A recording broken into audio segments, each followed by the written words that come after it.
To Miss Frankie Henry and Miss Smith. Of course, Miss Smith, we promised the last time that we would give you an opportunity to sort of elaborate upon the community activities in reference to some of the things that you were involved in before the movement. And then Miss Henry will also give us some information that following that. And you should also say something. I understand that you were involved with the so-called Freedom Rides. And so we certainly want you to speak to that. Let's start with you. I was a student at Tennessee State University. I had started school in '59, and just like Miss Henry, I had not thought about segregation. I was just wrapped on becoming educated, you say. And when I started with the movement, I started realizing that things were not the same as they were in my neighborhood. When I went downtown as a little girl, we would see white people, but you didn't think much about it. And your parents protected you, and when you went back in your neighborhood, you went to the same schools, same churches, everybody knew everybody, and they were protective of us. And we didn't have any reason to even think about things that were wrong. But once I did, I said, well, if I can help do something, I will. And when I went on the Freedom Ride, that's when I really became totally involved. I was arrested on May 28th in Jackson, Mississippi, and I spent 39 days in jail. Part of that was in Parchman Penitentiary. And in jail, it was kind of, they tried to intimidate us and stuff like that, but we made it okay without being, I personally was not attacked or anything like that. But they tried to work on your mind mostly. And when we came back from jail, we did the stand-ins or the picketing at H.G. Hills.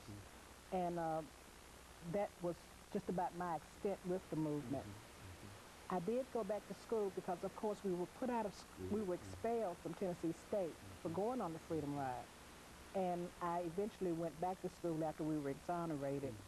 And I did not complete my education, but I did get in 2.5 years, so that was my experience. But it's so much courage that has to be involved with the two of you. Now, you sort of stumbled into the movement in a real sense. Yes, I did. Even after getting there, there was so much terror that was associated with this movement that somehow it seems that it would have been difficult for me to have maintained any kind of anything. I think I would have been too fearful in a real sense to have been involved in the movement because, see, I'm from Arkansas.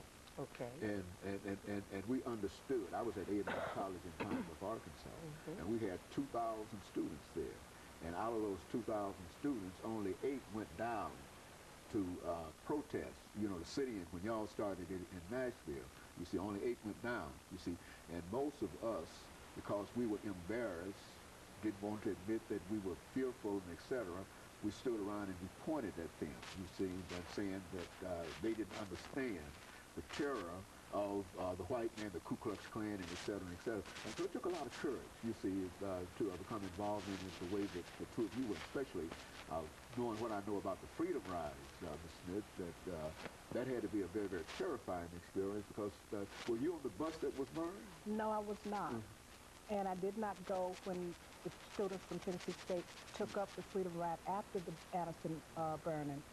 I stayed here and went to school, and I sympathized with them. But one thing, my family asked me not to. And so I thought about it, and I knew they were leaving the next day before I actually left. But after an incident on a West End bus, hearing something that someone said, that's when it hit me that I was supposed to be going on the Freedom Ride. And so I went home, got off the Jefferson Street bus, went to the office, asked could I still go. I was told I could. I went home and I called my mother. I said, I'm going. And this time she did not say, please don't. She said, okay, if you have to. So that's what I did, and I was gone. That was just a development of growing consciousness among a lot of folks, among the students and among the parents and the people of understanding finally exactly what the whole thing was all about, and that somebody had to go. Yeah, it was like I had to complete what I started. Somebody had to go. And I know we've got about 5 minutes here. Frankie, let's give you an opportunity to talk about your stint in jail. Oh, yes. After about 5 minutes, after the white lady put the cigarette out on my arm, we were arrested. We were taken to jail, fingerprinted, taken mug shots, and my parents at that time saw me on 6 o'clock news. Now, I'm very afraid because my father probably thought I was in the library. And I didn't have any way of knowing that he had seen me until we were arrested, and they said, your parents are downstairs to get you out.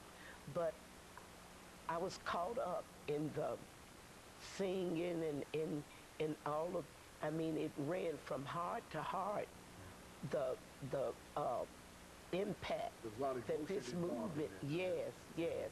So I sent a message back to my parents that I'm not leaving until the rest of them leave. So we stayed in jail over 2 weeks. And they tried us one by one, and they didn't let the first person leave until they had tried everyone. But the lockup was very traumatic to me because at that time, it was in February, about 20, 22 degrees, and we had to sleep on the cold steel beds with the air holes in it, but no mattresses, covers, pillows, or anything. And we had to do this every night, but we kept each other spirits up by singing Negro spirituals, our freedom songs, and Diane and Angeline Butler, they kind of really clinged to me because they knew that this was new to me. A very important impact is when we got out. Diane Nash and Marion Berry took me home because the rest of the students went to the campus, either Fisk, Tennessee A&I, or American Baptist, but I was a local girl, so I had to go cross town. And they had put my name in the paper with the address, and I was very upset because the white hecklers had come by and thrown rotten eggs and bricks and rocks through the home of my parents. And that upset me. But my father was so proud of me, he said, don't worry about it. Now, I had 18 hours. I was a sophomore. And we had the quarter system at that time, and they gave me 18 hours of F. And contacted my parents and told them that I couldn't attend Tennessee State anymore. But I did go back in 66, and I graduated, got my BA in 70 and my master's in 73. Very good. Now, Ms. Smith, we've got about a minute and a half. What would you say to young people today in terms of trying to understand the legacy and to do better than they are doing? I think if all the young people would try to learn more about the things that happened in the past and not try to sweep it under the rug, that they would understand more about what's happening today.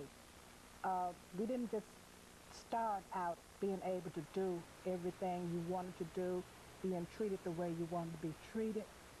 And that way you would understand where people are coming from when they treat you the wrong way. They need to know also. Yesterday I was at a school where the professor said the faculty needs to be here. The students enjoyed it and they are learning more, but the faculty also needs to be here, because how can you teach people not to hate if you don't know what it means to be hated? Thank you. Very good. And of course, Ms. Henry, we've got about half a minute. That's my same sentiment, my same sentiment. Yes, with the young children, I taught for 35 years at one school, and I try to educate the children that you need to know your past in order to go forward. Very good, and I think that's a sentiment that both of us, all three of us, agree with, and I'm certain that Ms. McClain also agrees with that. And let me thank the two of you for giving us that excellent information, and let me encourage our audience to tune in again next week for another informative edition of Comments. Thank you, and good evening.